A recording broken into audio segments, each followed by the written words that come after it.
무산단반도는 매우 독특한 곳이에요. 호르무즈 해협을 송곳으로 찌르고 있는 모양인데요. 누가 보더라도 지정학적으로 매우 중요한 곳이라는 걸 한눈에 알 수 있어요. 현재 이란이 별다른 해군 병력 없이도 호르무즈 해협을 통제하면서 선박 2,000척의 발을 묶어놓고 있는 걸 생각해 본다면 무산단반도의 가치가 쉽게 짐작이 가죠.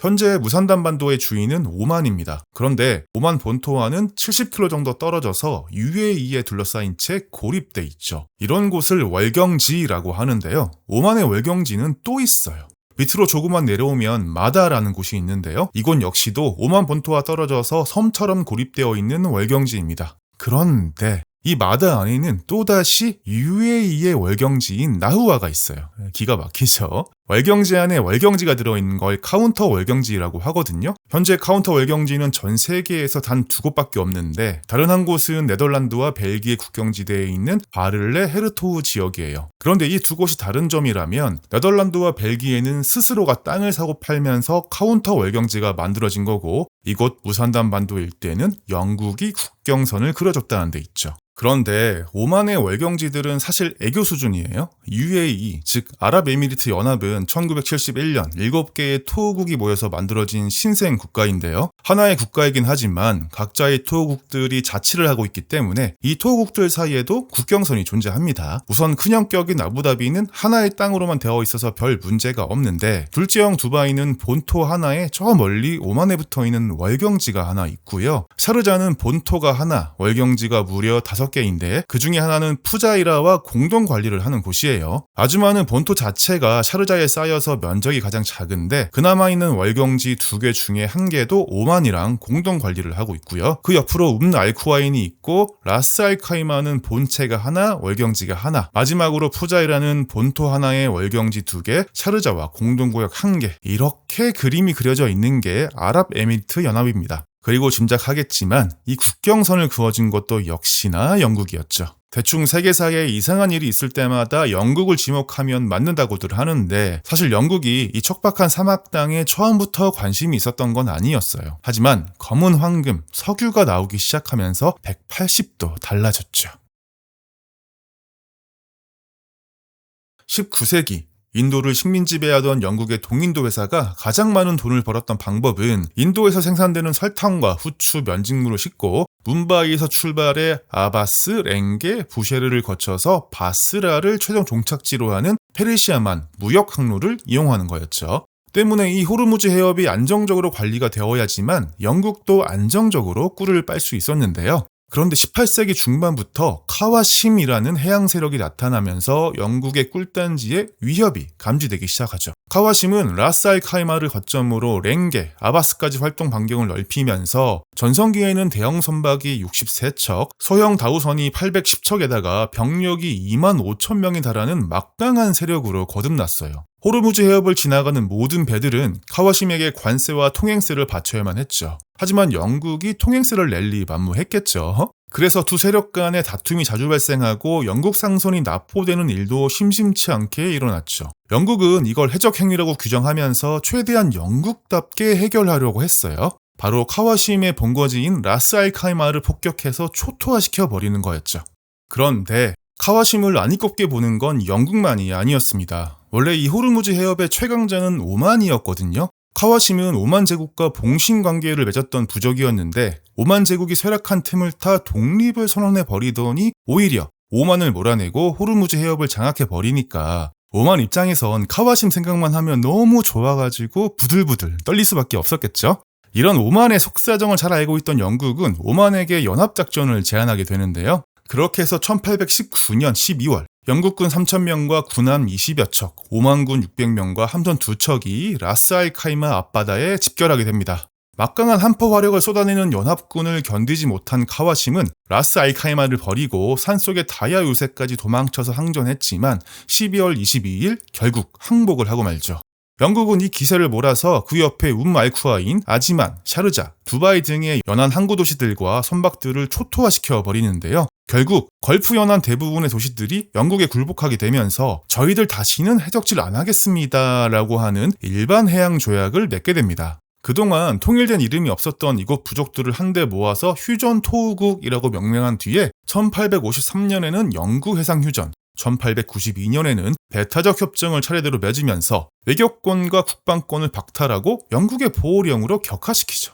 자, 그런데 이번 영국과 오만의 크로스 작전에서 라스 알 카이마 바로 옆에 살면서도 피해를 전혀 입지 않은 부족도 있었어요. 바로 무산단반도 산악지역에 살고 있는 시후후족이었죠. 시후후족은 카와심과 마찬가지로 오만의 봉신국이었는데요. 카와심이 독립을 선언한 것과는 달리 여전히 오만과의 관계를 유지하고 있었죠. 왜냐하면 카와심 세력이 너무나 커져버려서 서로 간의 분쟁이 끊이질 않았고 자기들을 지켜줄 뒷배가 필요했기 때문이거든요. 그리고 그 배칭이 성공하게 되면서 시후족은 그 후로 오랫동안 영국과 오만의 간섭을 받지 않고 독자적으로 살아갈 수 있게 됩니다. 오만에게 종주권이 있었다고는 하지만 이곳이 워낙 험준한 산악지역이었기 때문에 단 한 번도 총독을 파견하거나 세금을 걷거나 하는 실효 지배를 하지 못했고 형식상의 봉신 관계만 존재했기 때문이었죠.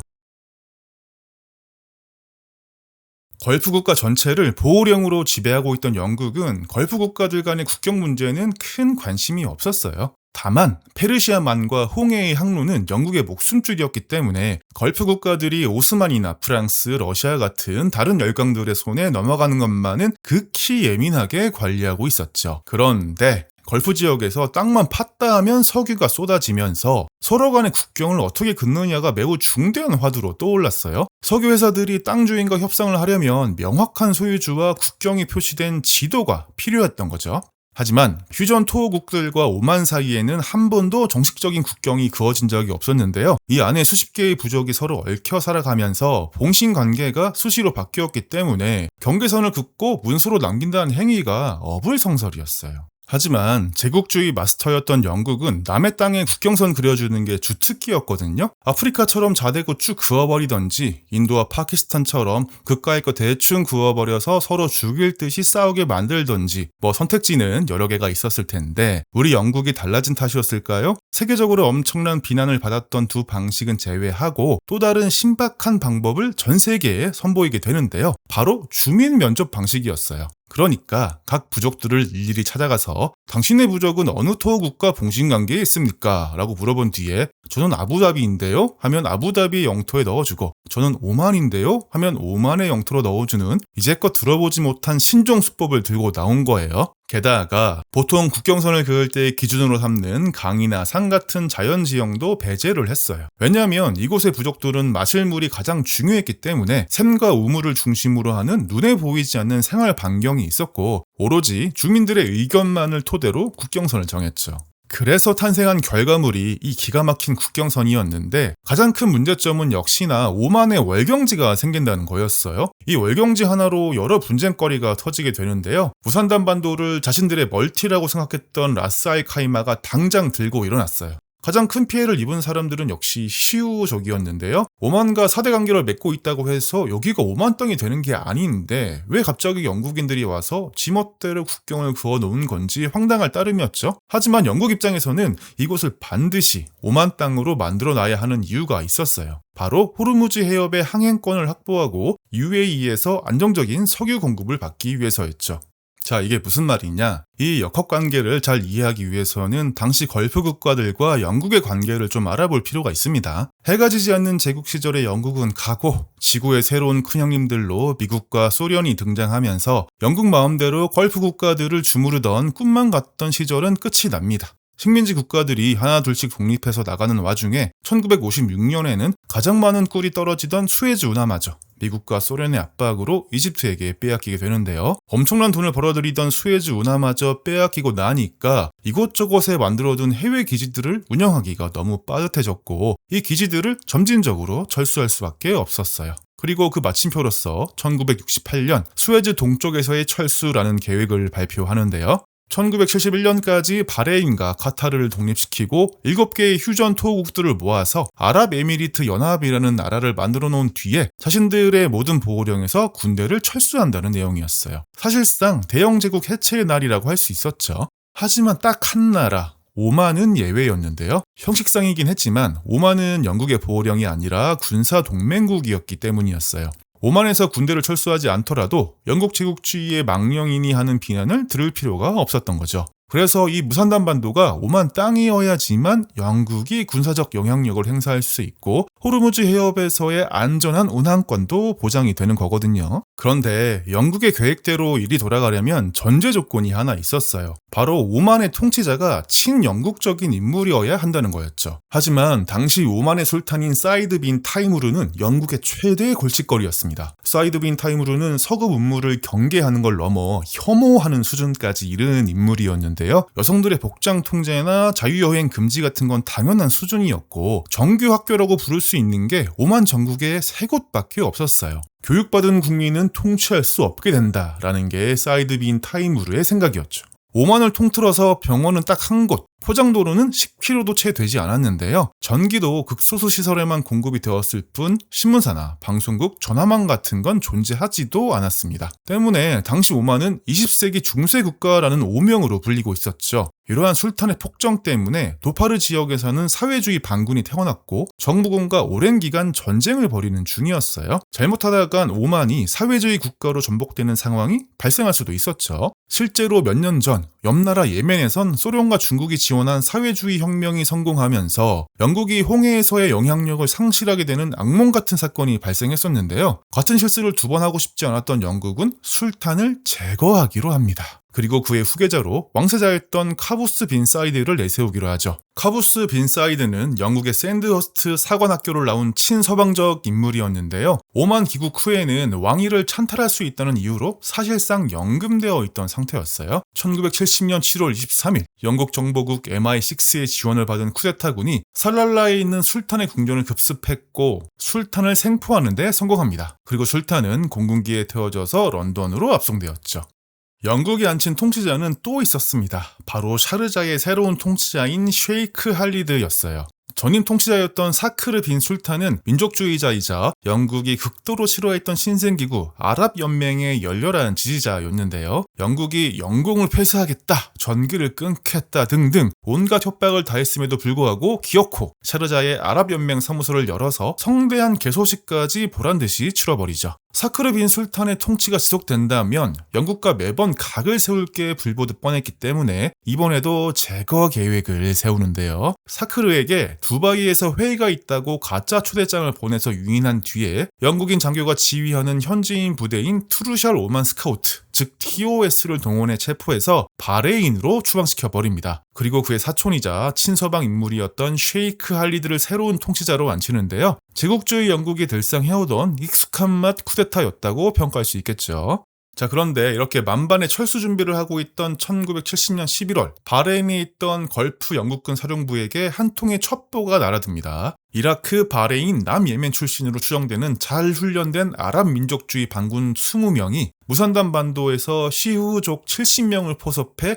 휴전 토호국 전역을 공격할 예정이며 영국이 앉혀놓은 쉐이크 할리드를 축출하고 새로운 정권을 수립할 것이라는 게 주요 내용이었어요. 만약 이 첩보가 사실이라면 영국이 만들어 놓은 안전장치 2가지가 한꺼번에 망가지는 끔찍한 사태가 발생하는 거겠죠. 당장 내년이면 철수가 예정되어 있던 영국군 입장에서는 무산단 반도의 반군 문제를 한시라도 빨리 해결해야만 했어요. 영국에게 가장 베스트 시나리오는 명목상 종주국인 오만이 자체적으로 병사를 투입해서 반군을 소탕하는 거였지만 오만 본토에서는 내전이 몇 년째 지속되던 터라 대규모 병력을 투입할 여력이 없었습니다. 때문에 걸프 영국군 사령관 롤런드 깁스 소장은 오만을 배제한 반군 소탕 작전을 준비합니다. 인트라돈으로 명명된 이번 작전은 우선 영국 해군이 무산단 반도의 바다를 봉쇄한 뒤에 TOS가 육지 쪽에서 포위 수색 작전을 벌이면 그 뒤를 영국의 육군 전투단이 지원을 하고 영국 왕립공군의 헌터 전투기가 공중 폭격을 담당한다는 대규모 소탕 작전이었죠. 하지만 이 계획을 보고받은 영국 합참은 난색을 표합니다. 첩보의 신뢰도가 약할 뿐 아니라 고작 게릴라 20명을 잡는 작전에 소 잡는 칼을 쓴다는 거였죠.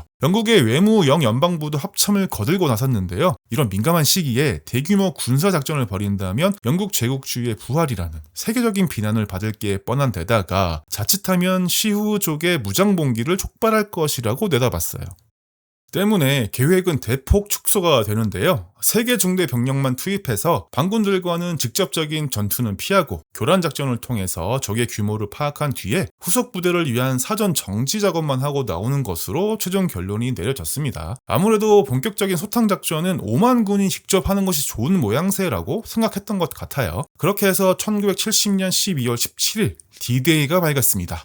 세계 최정예 특수작전부대이자 현대 특수부대의 시조이며 대테러 부대의 아버지라고 불리는 영국의 제22 SAS 연대 1개 중대와 TOS 2개 중대가 각각 해안 상륙과 공중 강습으로 무산단 반도에 전격 침투했습니다. 자, 결론부터 말씀드리면 이 작전은 처참한 실패로 끝났습니다. 소탕부대가 게릴라들에게 전멸당했냐고요? 아닙니다. 오히려 정반대였어요. 소탕부대들은 그 어떠한 반군들과도 마주치지 못했습니다. 무산단반도는 너무나 평온했고 반군의 비읍자도 찾지 못했죠. 즉 우려한 대로 잘못된 첩보를 가지고 군사작전을 펼쳤던 거예요. 그 와중에 SAS 부대원 사망자도 한 명이 발생했는데요. 적에 의한 사망이 아니라 낙하산 사고로 인한 사망이었어요. 세계 최고의 특수부대가 잘못된 첩보에 속아서 텅텅 빈 곳에서 작전을 벌이다가 사망사고까지 발생한 겁니다. 자칫하면 전 세계적 웃음거리로 전락할 수 있었던 이번 인트라돈 작전. 하지만 어느 정도 짐작하셨겠지만 영국은 이 대형 사고를 전화위복으로 만들어 버리는데요. 주민들에게 의료 지원도 하고 우물도 보수해주면서 인도적 작전을 펼친다는 미명하에 군대를 빼지 않고 눌러 앉아 버렸어요. 그리고 오만의 총독과 헌병대까지 무산담으로 불러들입니다. 그동안의 실소유주 논란에 종지부를 찍기 위해서 오만의 입을 강제로 벌린 다음에 떡을 우겨 넣어준 거죠. 사실 반군이 활동한다는 첩보 자체가 무산담을 군사적으로 점령하기 위한 영국의 자작극이었다는 음모론도 있습니다. 하지만 진실은 그 누구도 알 수 없는 거겠죠. 부지불식간에 영국과 오만에게 군사 점령을 당해버린 무산담의 진짜 주인 시우족은 당연히 거센 저항을 했는데요. 이 과정에서 2명이 사망하고 5명이 부상당하는 유혈 사태까지 벌어지고 말았어요. 하지만 영국은 이 아사리판을 만들어 놓고 제대로 수습도 하지 않은 채 계획한 대로 1971년 12월 1일 걸프에서 철수를 해버립니다. 절대 권력자 영국이 떠나자마자 UAE와 오만은 무산담의 국경선 문제로 분쟁이 붙었는데 엎친 데 덮친 격으로 국경지대에 그놈의 석유가 또 터지는 바람에 전쟁 바로 직전까지 가는 일촉즉발의 상황이 발생하기도 했어요. 이 분쟁은 30년 넘게 이어졌는데요. 2002년이 되어서야 겨우 두 나라 간의 국경선을 확정 지을 수 있었죠. 하지만 무산담 내부의 문제는 아직도 현재 진행형입니다. 지난 2019년 시우족 6명이 정보기술을 이용해 국가의 안보와 영토 통합을 저해했다는 이유로 무기징역을 선고받았던 일명 시우 6인 사건이 있었는데요. 쉽게 말하자면 온라인상에서 시우족이 받고 있는 차별들을 폭로하고 지역 자치운동을 도왔다는 걸로 종신형을 받았다는 거예요. 이 사건이 외부에 알려지면서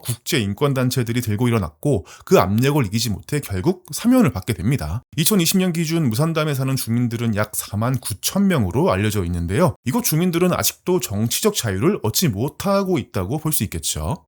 자, 이렇게 해서 호르무즈 해협을 둘러싼 무산담 반도와 UAE 그리고 오만에 대한 이야기를 해봤습니다. 그런데 사실 호르무즈 해협에 대한 더 진짜 배기 이야기들은 바다 건너 호르무즈 섬에 있거든요. 무산담 반도가 험악한 산악지역 때문에 그 누구도 탐내지 않았던 곳이었다면 호르무즈 섬은 오랜 기간에 걸쳐 이슬람, 몽골, 페르시아, 서구 제국주의 할 것 없이 전부 자기들 손에 넣으려고 복마전을 펼치던 곳이기 때문이죠. 자, 다음 편엔 저 바다 건너 호르무즈 섬에 대한 이야기를 해보기로 하죠.